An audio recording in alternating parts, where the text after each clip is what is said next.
तो कि आधार पूरे देश भर में और दुनिया का ऐसा कोई देश नहीं है कि जितना बड़ा डेटाबेस आधार का 134 करोड़ लोगों का भारतवर्ष का है, इतना बड़ा डेटाबेस और कहीं का नहीं है। और ये इस देश की एक विशेषता है कि जिस काम में लगते हैं तो आधार पूरे तन्मयता से लगते हैं।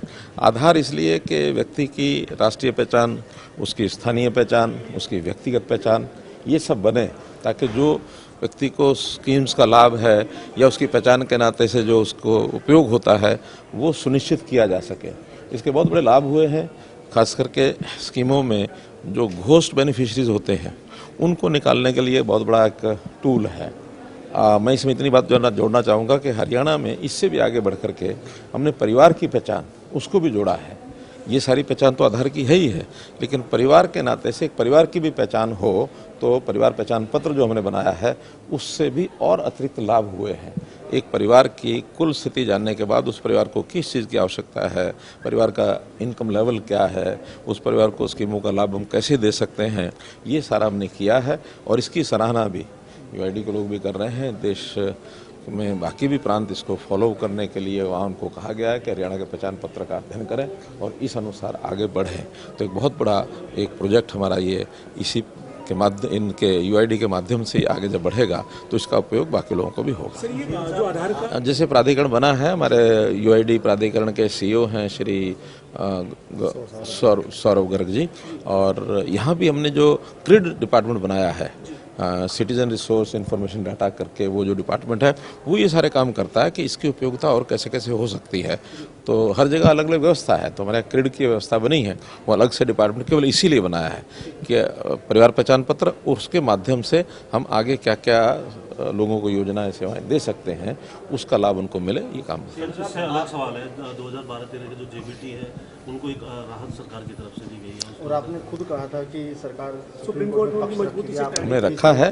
देखिए, चूँकि वो एक कोर्ट के डिसीजन के कारण से उनके साथ एक अन्याय हुआ था। दो भर्तियां दोनों को मान्यता कोर्ट ने दे दी, पहले एक की मान्यता थी, फिर तो हमने कहा भी एक की मान्यता दूसरे के साथ नहीं मिलेगी, कोर्ट ने दूसरा भी मान्यता कर दी, फिर उन दोनों को मिला करके मेरिट के लोग रख लो, बाद में अभी जो नीचे लोग रह गए उनको बाहर कर दिया हाई कोर्ट ने। अंतोगत तो हमको लगा कि इनका न्याय हो रहा है कि 5 साल हो गए नौकरी करते हुए, तो हमने सुप्रीम कोर्ट में स्टैंड लिया कि हमारे पास वैकेंसीज हैं, आप इन लोगों को भी अगर अलाउ करते हो तो हम इनको नौकरी पर रखना चाहेंगे। तो उन्होंने अलाउ कर दिया है और इतने सारे लोगों का भला हुआ है, उनके परिवार, उनकी नौकरी बच गई है, ये उसमें अच्छी बात है। आपने एक बैठक की थी केंद्र की योजनाओं की समीक्षा, आपने ये कहा कि हर गरीब व्यक्ति को छत मिले, ये सुनिश्चित किया जाए, यानी आंकड़ा क्या है सर प्रदेश में प्रधानमंत्री आवास योजना के तहत कैसे आप आगे बढ़ रहे हैं, किस तरह से आप? प्रधानमंत्री आवास योजना में जो कंडीशंस हैं कि इसके पास प्लॉट होना चाहिए, उसको पैसा उस हिसाब से मिल सकता है। बहुत ऐसे परिवार हैं जो होमलेस हैं, लैंडलेस भी हैं, जिनके पास प्लॉट नहीं है, और उसमें पहले पंचायती ज़मीनों में से उनको जो 100 गज के प्लॉट दिए गए, लेकिन फिर भी बहुत परिवार बचे हैं जिनके पास वो प्लॉट भी नहीं और पंचायतों की ज़मीनें भी वहाँ ख़त्म हो चुकी हैं। इसलिए ऐसे परिवारों के लिए हम योजना बना रहे हैं, सर्वे चल रहा है। उस सर्वे में जितने भी परिवार आएंगे ऐसे लोगों को कोई ना कोई सरकार की ओर से सहयोग होगा। हम केंद्र सरकार को भी अनुरोध करेंगे कि भी उस प्रधानमंत्री आवास योजना में ऐसे परिवारों को कैसे लाभ पहुंचाया जा सकता है। जब योजना बनेगी उसके बारे में आपको बताएंगे। सर, गुजरात के सीएम और राज्यपाल भी हमारे प्रदेश के अंदर आ रहे हैं प्राकृतिक अभी जीरो बजट खेती के लिए आ रहे हैं, तो मैं स्वयं भी जा रहा हूँ, हमारी भी टीम हरियाणा की और गुजरात की दोनों टीमें वहाँ बैठेंगी, उसका विचार करेंगे और प्राकृतिक खेती, जीरो बजट खेती, इसको बढ़ावा सारे देश भर में दिया जाए, ऐसा केंद्र सरकार की ओर से, प्रधानमंत्री जी की ओर से भी आह्वान है।